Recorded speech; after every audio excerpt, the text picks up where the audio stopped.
Assalamu alaikum and welcome back to class. The essay topic that we are going to be dealing with today is of great place.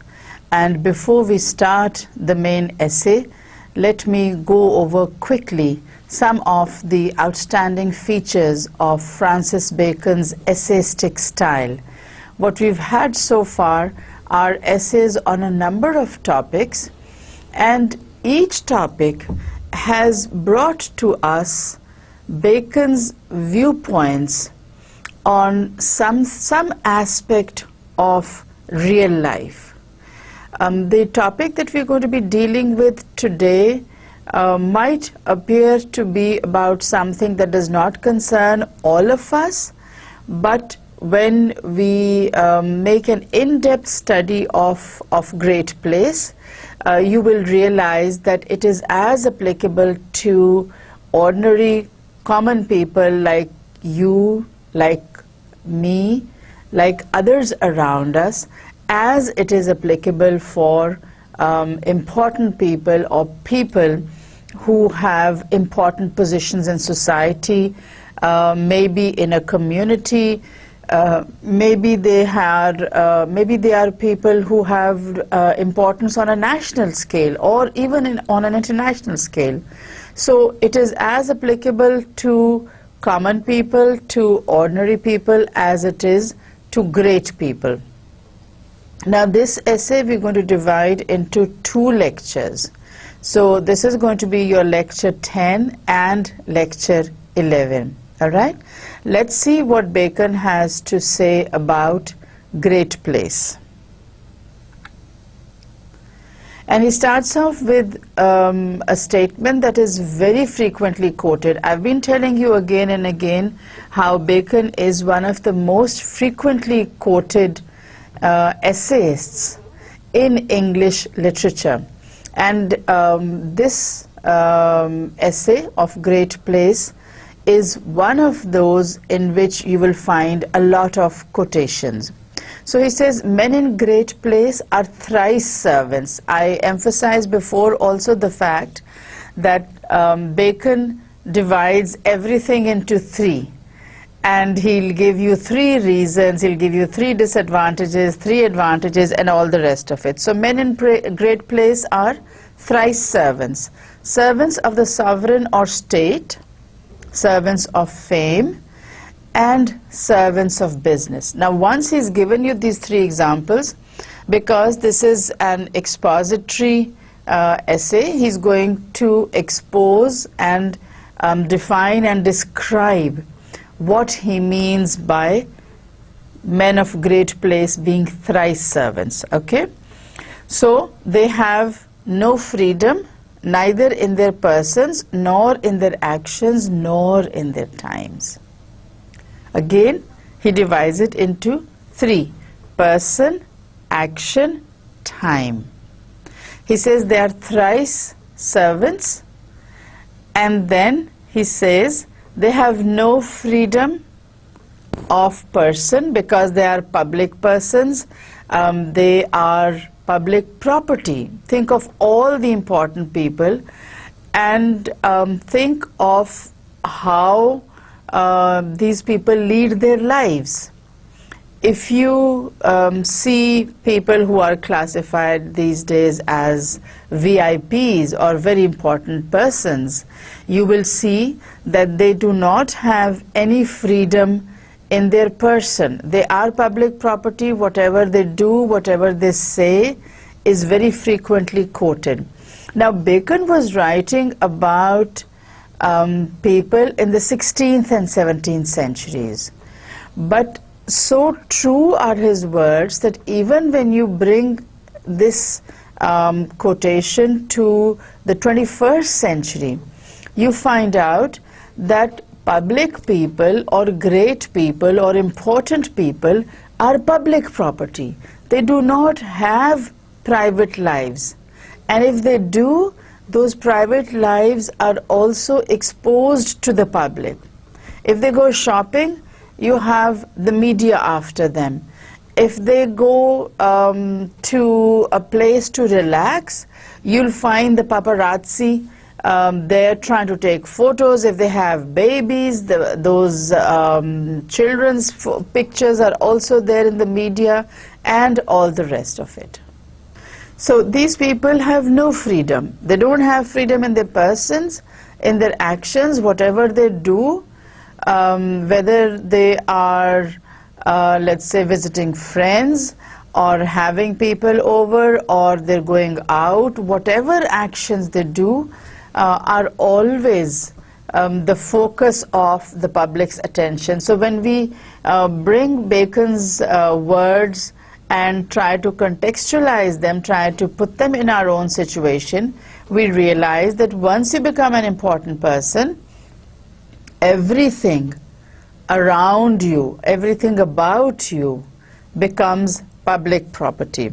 Nor in their times, when they're going to do it, how they're going to do it, what they're going to do, everything is known to the general public.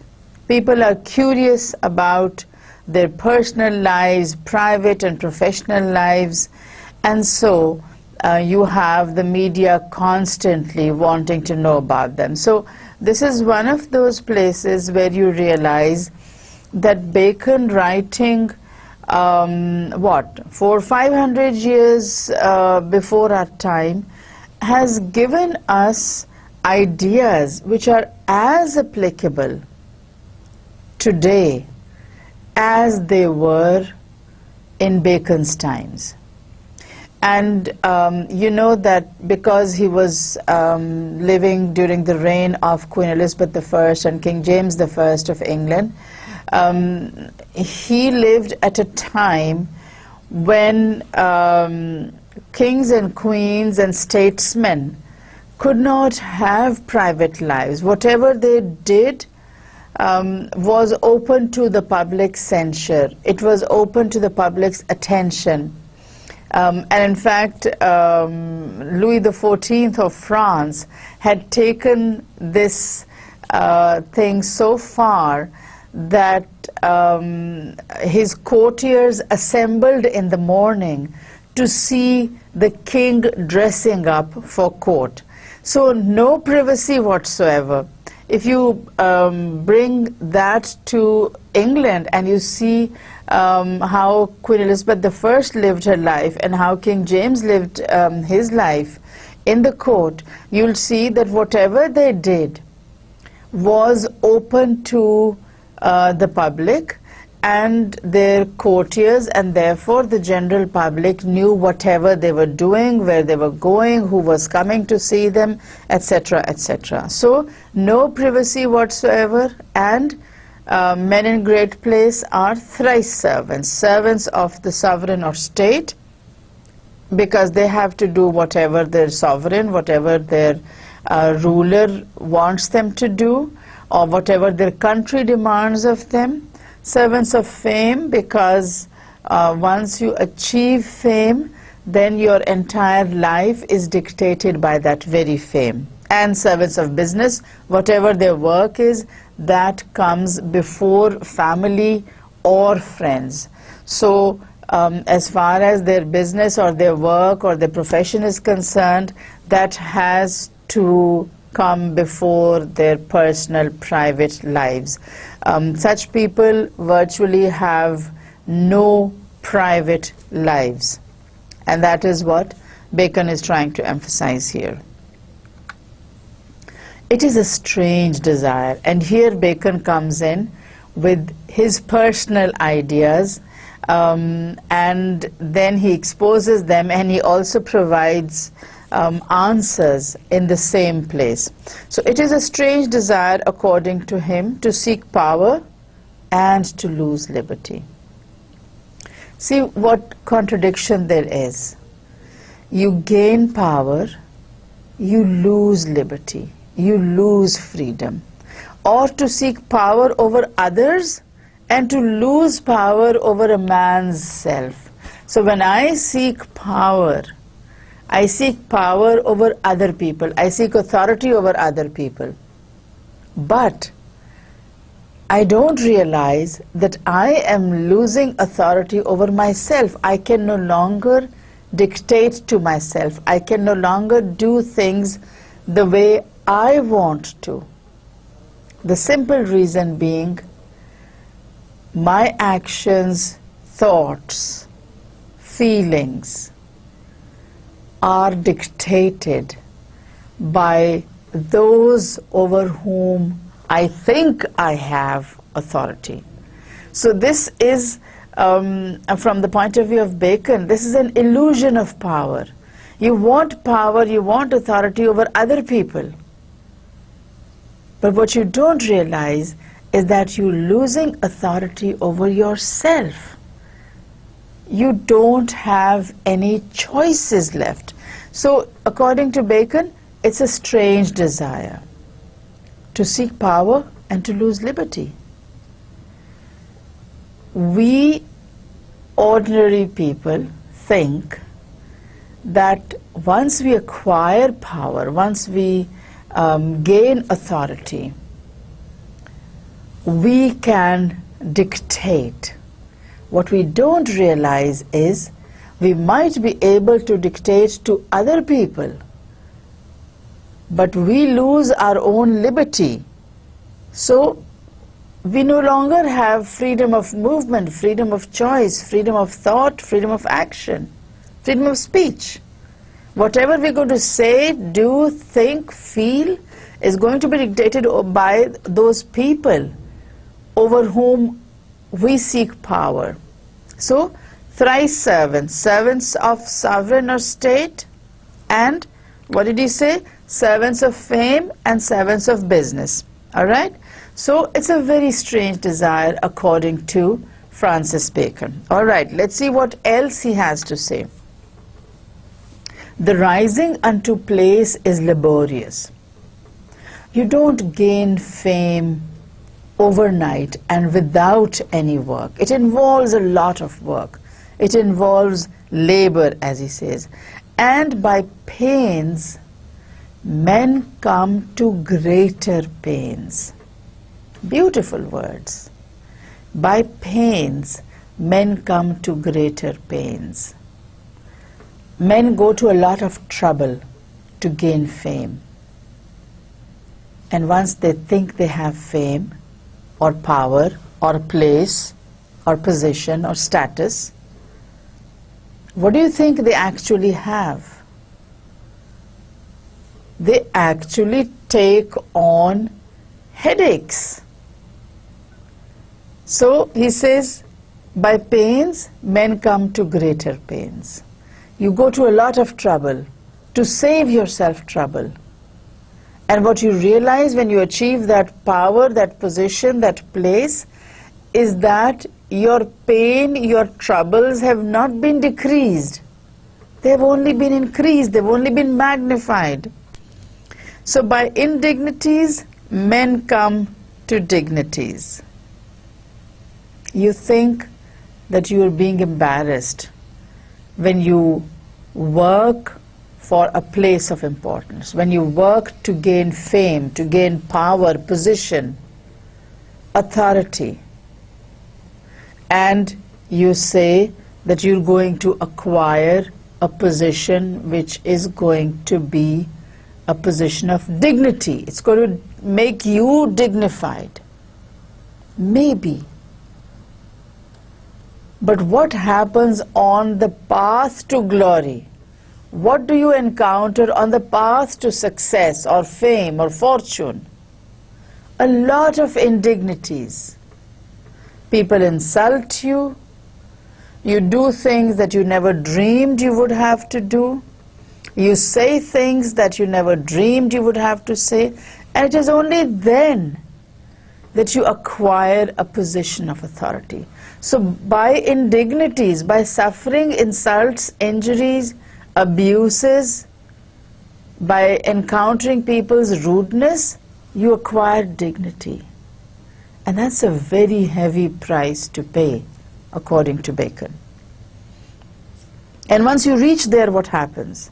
He says the standing is slippery, and the regress is either a downfall or at least an eclipse, which is a melancholy thing. Okay, so let's go back a bit. He says the standing is slippery. Fame, fortune, position, power, money, authority, standing, place, as Bacon calls it, is slippery. Fortune has been termed as being fickle. It's always fickle fortune, fickle fame. One person has authority one day, another has authority the next day. And the person who had authority yesterday could have gone into oblivion, deleted, erased from memory totally, because there's a new person now in authority. So the standing is slippery. It's very difficult to maintain that position of authority, to maintain that position of power. It's next to impossible because the standing is slippery. The place where you're standing is very slippery. This chair that I'm sitting in is a chair that lends authority, that lends position, power. I have power over you students because I am the teacher, you are the student. But what happens in a little while, when I finish my lecture, this chair will be occupied by somebody else. So my standing is slippery. My chair is slippery. Right now I have a position of authority because I'm teaching you essay, I'm teaching you Bacon's essayistic style. But what happens when you are finished with this and you want to go on to something like, let's say, poetry or drama or novel?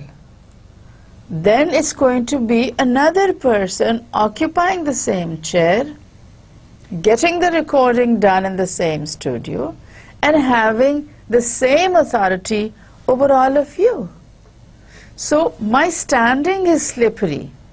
This position of power, authority is fickle, it's temporary, it's transient. We say that money brings power. So money does not stay in one place. I have it today, I buy something from you, you have it. I have an object, you have my money. You go and you deposit it in the bank, you get a piece of paper, and the bank has your money. So this is something that keeps on transferring. So fortune, fame, power, position, status, place, money, authority, these are all temporary. These are all transient states. So what Bacon is trying to emphasize here is that this is not here to stay. And for this moment of fame, you sacrifice everything. You have put back so many things. You have endured insult, maybe injury. You've been talked to very rudely, and for what? A moment of authority? So this moment of authority, it doesn't last long. It's yours today, it will be somebody else's tomorrow. After 10 minutes, it could go on to somebody else. So he says the standing is slippery. If the place of authority is so time-bound,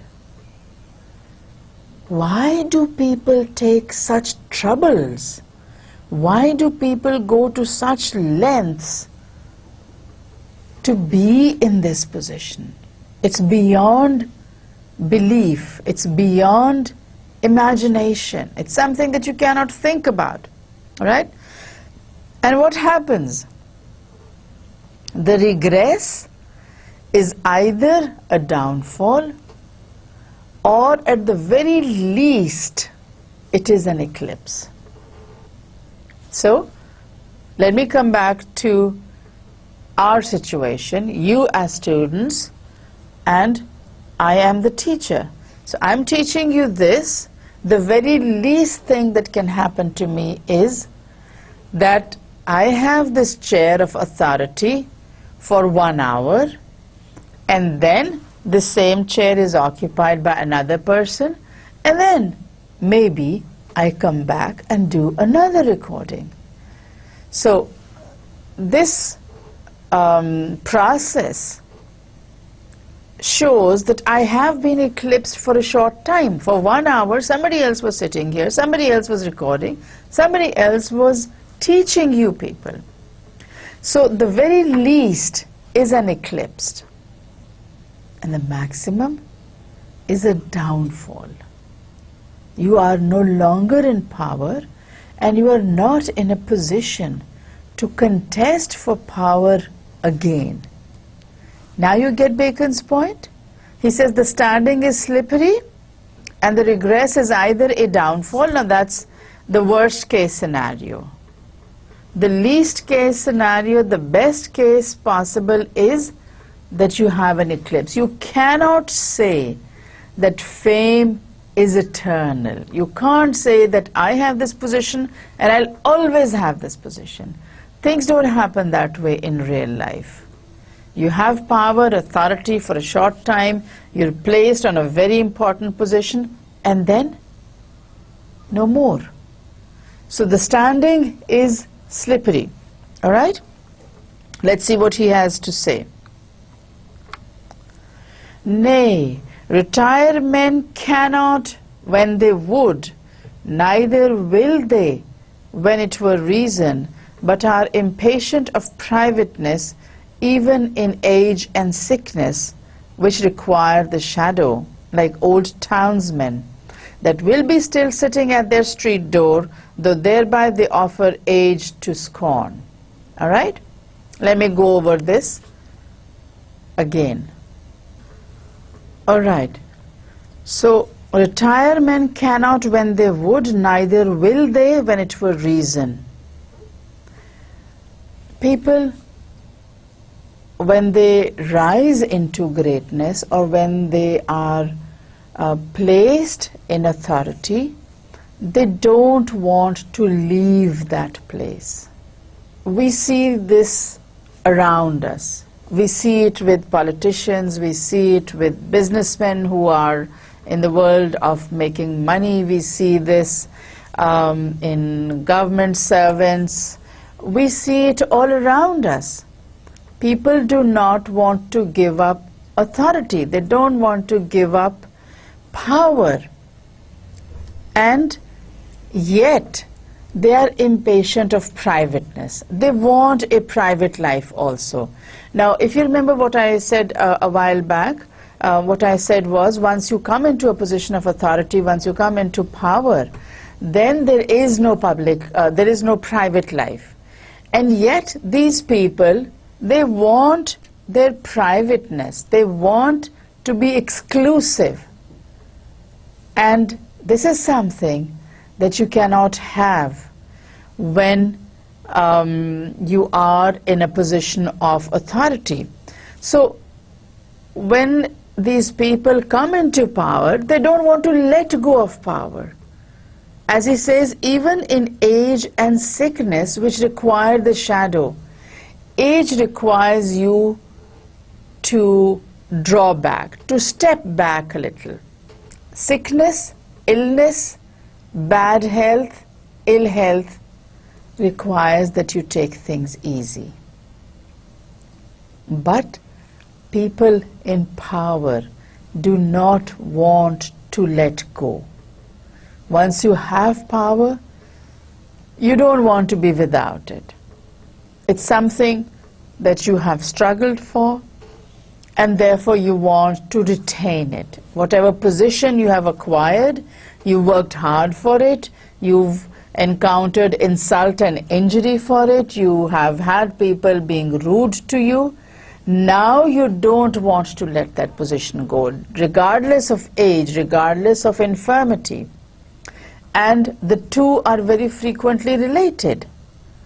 When you're young, you have very good health, you have strong faculties, you can think fast, but with the onset of age, you have a tendency to slow down. And that is the time to let go, according to Bacon. But once you have occupied that position of authority, you don't want to let go. Even in age and sickness, which he says require the shadow. Age demands that you slow down. Your body slows down, your mind cannot work as fast. Your reflexes are slower. But what happens with the passage of age? You gain authority, yes, but you don't want to let that authority go. You don't want to let go of that power. You don't want to relinquish that position of authority to somebody else. Or maybe it's not age. Maybe you fall ill. Maybe your health does not permit those long working hours. Maybe your health doesn't permit that strenuous work, that responsibility. Perhaps your mind cannot take it. Perhaps you get insomnia, and insomnia is the basis of many other illnesses. When you have position, you have responsibility, you have a lot of things to think about, and that disturbs your health. So what happens when you have such a lot of responsibility and it leads to ill health? Are you willing to let go? No. You have struggled hard for this position, you've worked hard for this place, and you don't want to let it go. So, even in age and sickness, which require the shadow, people are not willing to let go their position and authority.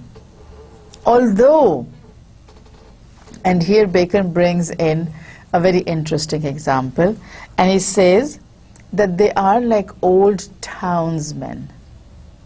Old people, ordinary people, that will be still sitting at their street door, which though thereby they offer age to scorn. What are they waiting for? For someone to pass by? You know, this is something that we can relate to our own situation, no matter where we are in the world. Old people, and you will have noticed this in your family, amongst your friends, old people are sidelined. If they're in a family, with the passage of time, the family members do not share everything with them. They don't pay heed to what they're saying. Now, this is something that is a little painful, but you will be able to understand Bacon's essay better if you think of old people in your own family. They are constantly complaining that they don't get attention. Are they not? What is it that they require? What are their basic requirements? Not food and clothing, mind you. They don't want food. Old people don't eat all that much. They don't want new clothes all the time. What they want is attention. And attention is what they do not get. They want someone to listen to them. And people will not. So old townsmen, what they do is, they'll put a chair by the door that opens into the street. Does that ring a bell? Does that bring to mind an elderly person in your family? Somebody who sits in a place where people are passing. so that he or she will be able to see what's happening. They don't want to be put in a room at the back of the house. They want to be in the front of the house. They want to be in the room that is called the living room, or the parlor, or the lounge, or the sitting room, whatever. They want to be where the action is so that they can see. Although, and Bacon makes a very, very strong remark here. He says, they offer age to scorn. People make fun of them. People make fun of them by not listening to what they're saying. So if you have somebody who's just sitting in a place wanting attention, what are the different ways in which they will call attention? They'll say, where are you going? What are you doing? And if you're leaving the house, when are you going to come back? Now, it is not, as you think, their business to know what time they are going to be back. But that's just their way of gaining attention. So next time an elderly person in the house asks you these questions, answer them. Because that is all that they need to know. That's all that is left for them. So old townsmen that will be still sitting at their street door, although people do not pay any attention to them, do not give them any attention whatsoever, don't listen to them, don't pay any heed to them, they're still sitting there waiting to see what happens. Who comes? Who goes? What are people dressed like? Where are they going?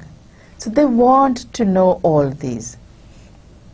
A strange comparison, bringing in a place where you have men of authority and comparing it to an old townsman, the member of a family who is waiting for attention.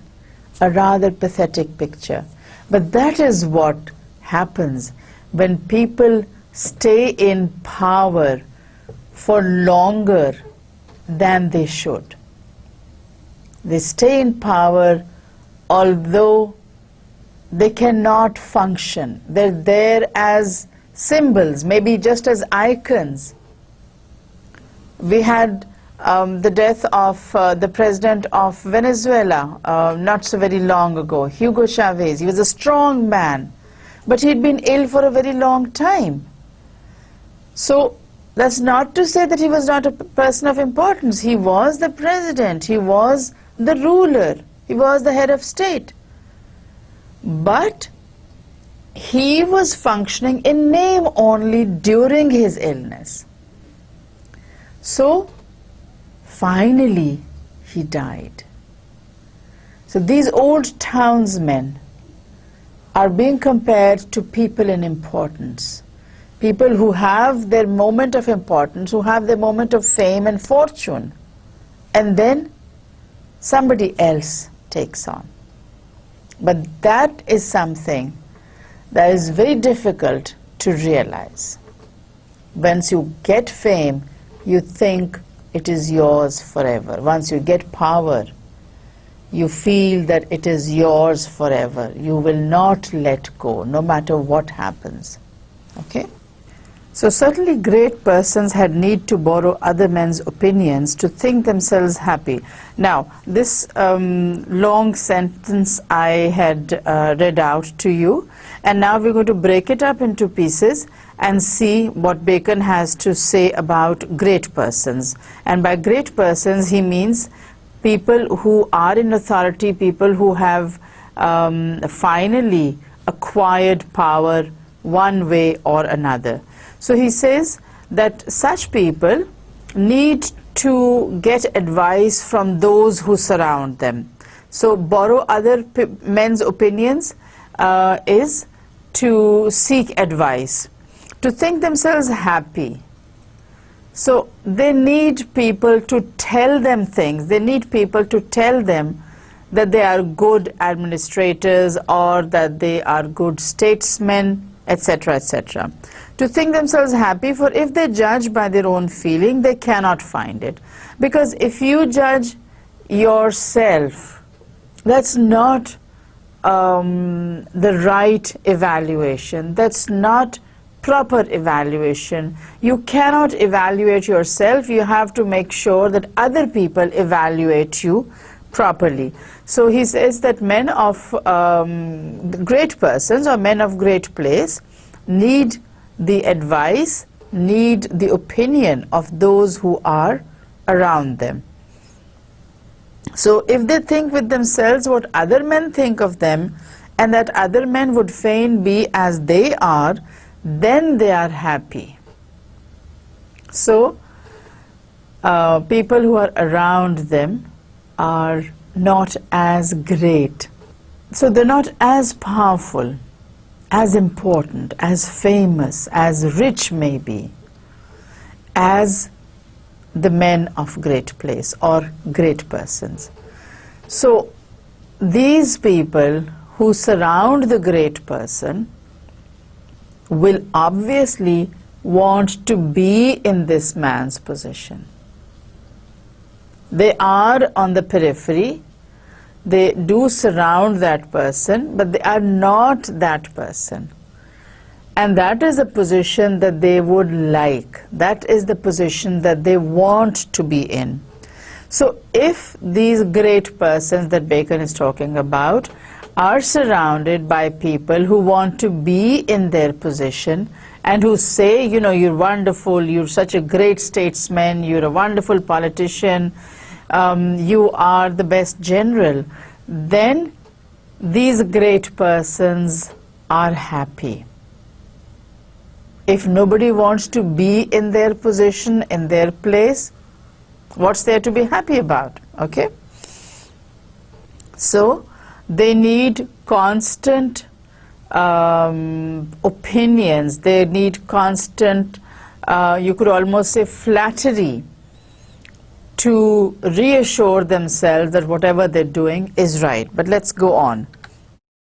For they are the first that find their own griefs, though they be the last that find their own faults.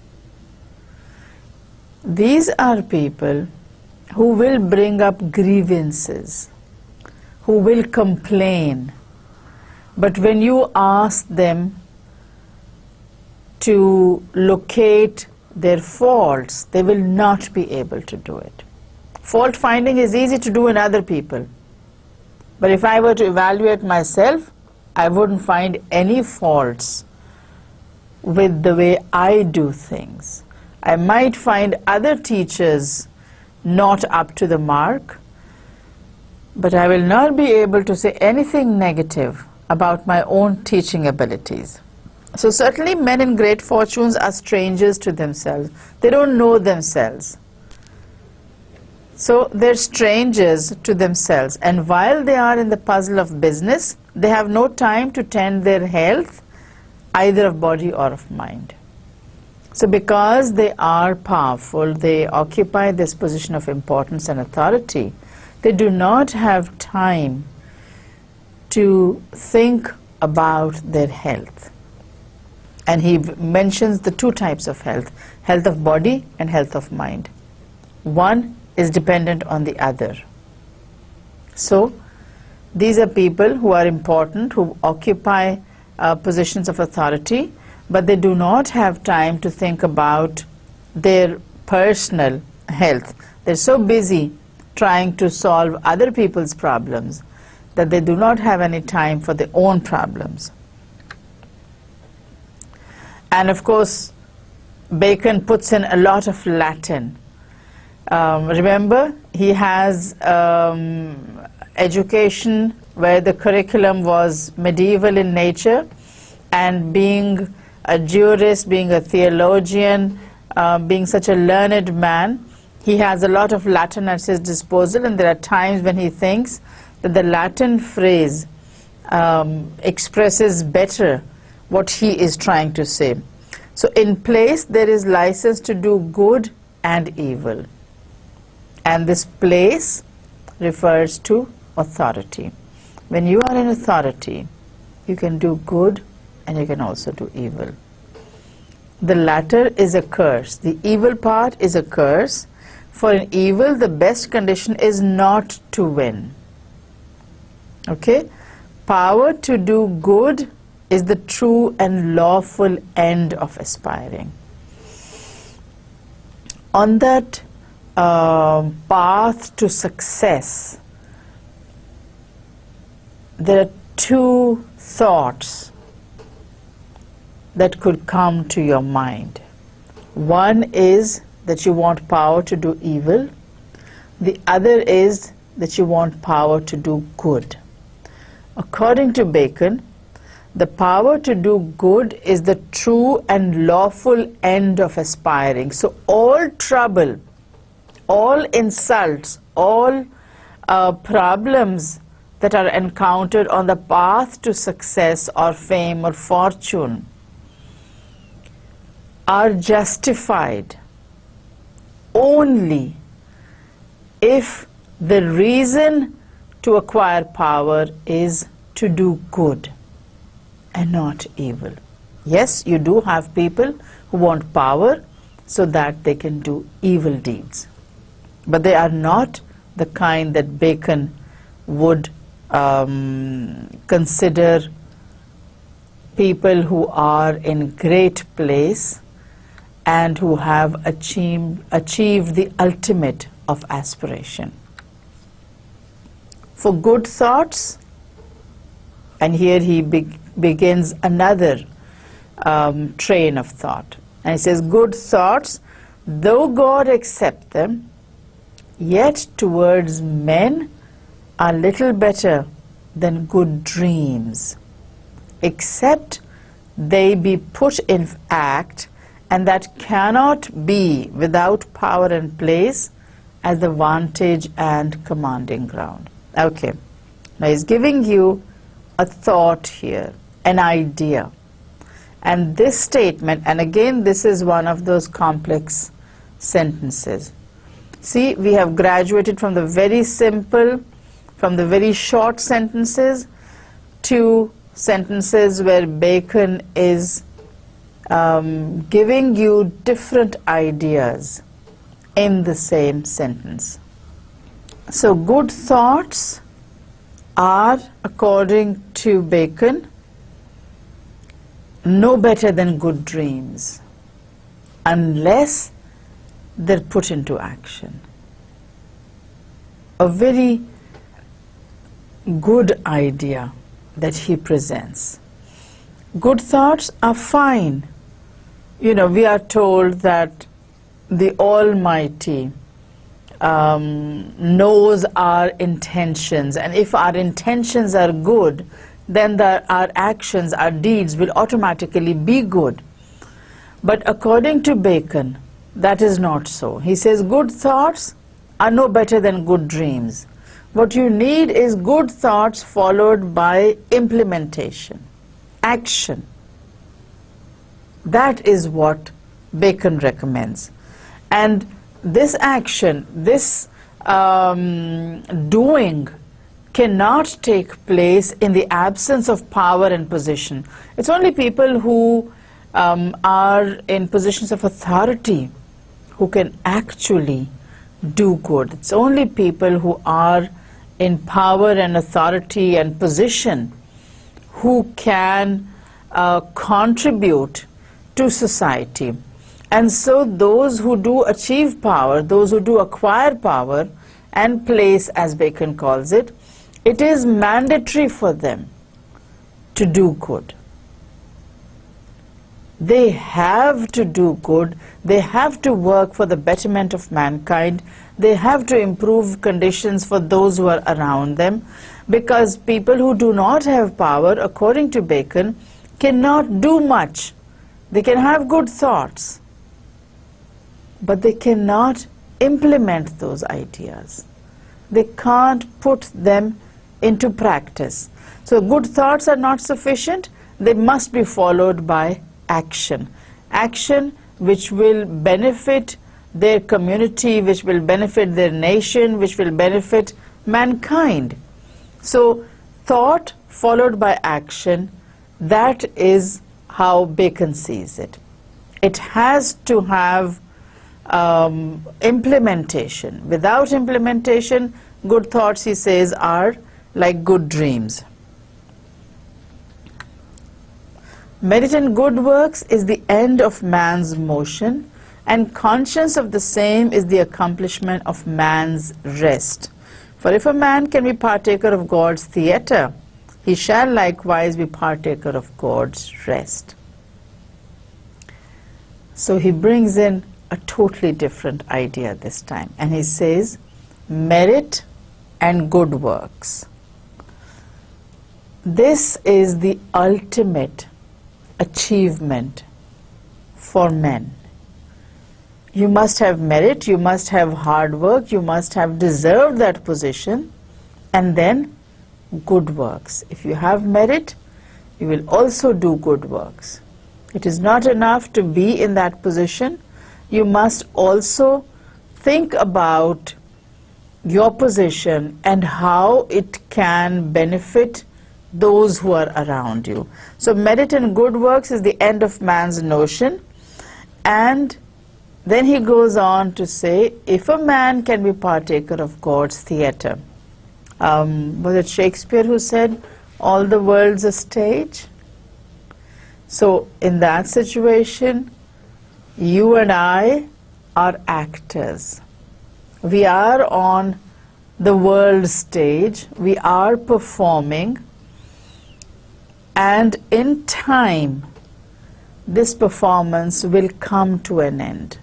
But while the performance goes on, and while we are there in this theatre that God has designed for us, on this stage where we are performing, Bacon says, if we can perform in God's theatre, we can also rest with God, as he says, partaker of God's rest. And there he brings in the Judeo-Christian concept of the Sabbath, of this universe being created in 6 days, and God declaring the 7th day the day of rest. So the 7th day, the Sabbath, the Sabbath, is the day of rest.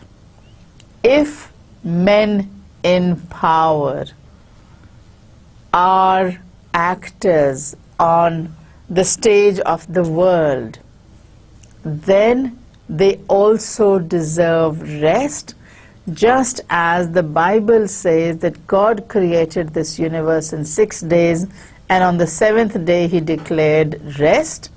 Therefore, these men in great place also deserve rest. In the discharge of thy place, set before thee the best examples, for imitation is a globe of precepts. And from this point onwards, Bacon's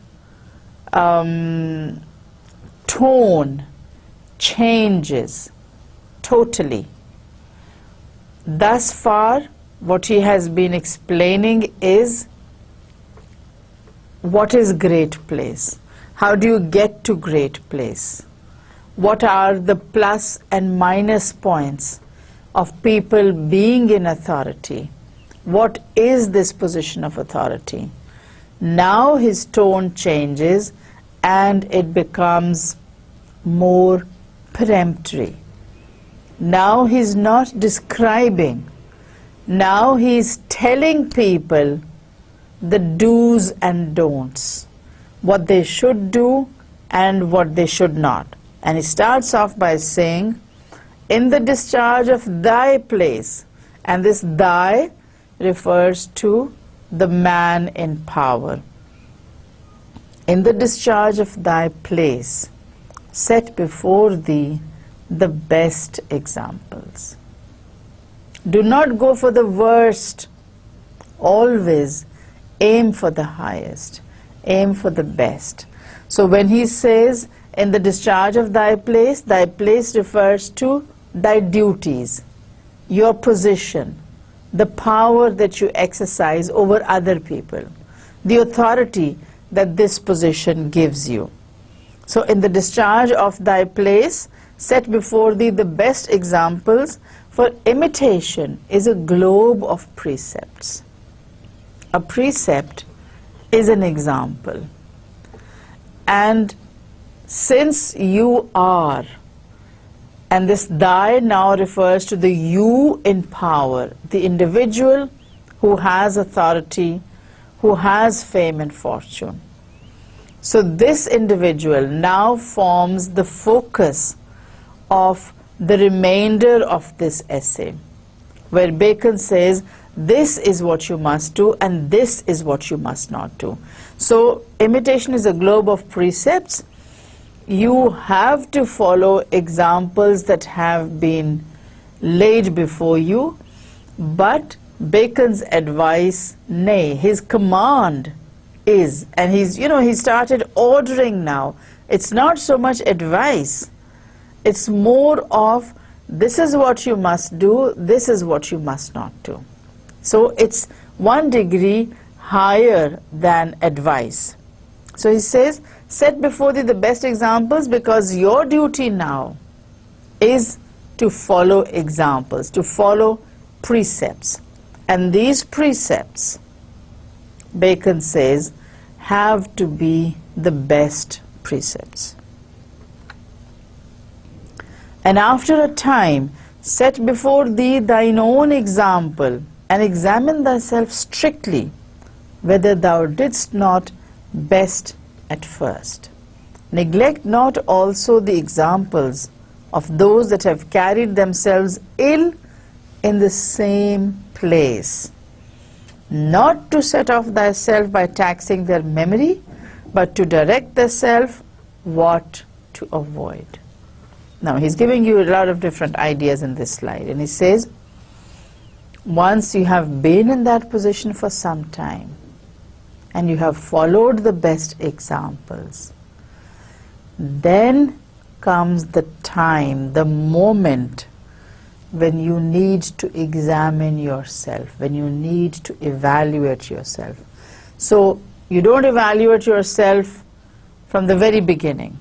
First you follow the best examples, and then only can you examine yourself, look inside yourself, and see what you find there.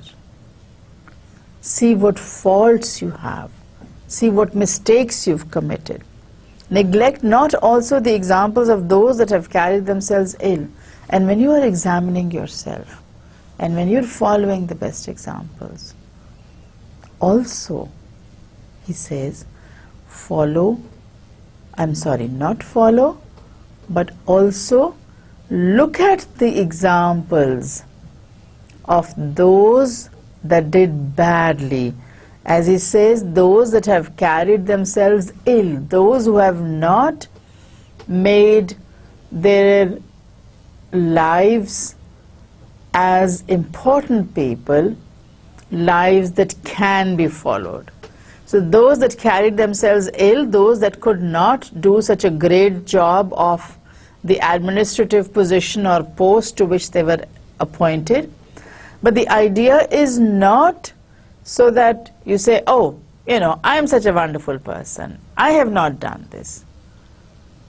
The reason why Bacon wants you to look at those who have carried themselves ill is to direct thyself what to avoid. Not so that you can say, oh, he did things so badly, and look at me, I've done such a wonderful job. That is not the aim. The aim is to know what not to do, to know what is to be avoided, to be aware of the fact, and to therefore carry yourself according to that. So as he says, you follow the example of the best people, but you also must look at those who did not do a good job, who were not good people. And the reason is not so you can praise yourself, but so that you know what you are to avoid and what you are not to do. So he's giving you the do's and don'ts here. You notice how the tone of the entire essay has changed. And now he's coming to where he's telling these people who occupy a great place, as he calls it, what they are to do and what they are to avoid. And he tells you the first thing is that they have to follow the best examples. But the worst examples are also to be studied, not to be followed, but to be studied. The reason for this study not being so that you can say, oh, I'm a wonderful person, you know, I have done so well. Look at this person, he made such a mess when he was in this position. That is not the reason. The reason is so that you do not go and do exactly what this other person did. All right? Now, we'll stop here. We will not continue this essay further. This is something that we will do in the next lecture. But let me quickly recap what we have done today and what Bacon says about great place. And you know that this is the kind of essay in which he's talking about a topic that concerns all of us, and it's not the fact that since we are never going to be in that position of authority, so we don't need to study this. We don't need to find out what Bacon thinks of great place. This is something that applies to our situation, no matter what our position may be. Each one of us on an individual level is important in some way, in some place, at some time. So when we get to that place where we have importance, where we have authority, where we have power, then we need to know how we are to conduct ourselves. It's a long climb, it's a long journey. It doesn't happen overnight. Whether you are working for success as a student, as a teacher, or whether you are planning to occupy a position of authority in the public administration of your area or nationally or even internationally. There are certain things that you need to know and certain things that you need to be very careful about. And one of these is that when you do occupy that position of authority, you have to be very careful that you follow only the best examples. Do not follow the worst examples. Follow the examples that have been left by good people. Do not follow the examples that have been left by bad people, but study these examples. And Bacon wants men of great place or men in great places to study these examples, not so that they can praise themselves and launch into self-appreciation, but because they must know what exactly it is that they need to avoid if they are to make a success of themselves. They have occupied that position of authority, fine, but that position has to be maintained. That position must be one where the coming generations look back and say, so-and-so was a good man and a great person. So I leave you here for now, and we'll do the rest of this essay in the next lecture. Thank you for your patience, and Allah Hafiz.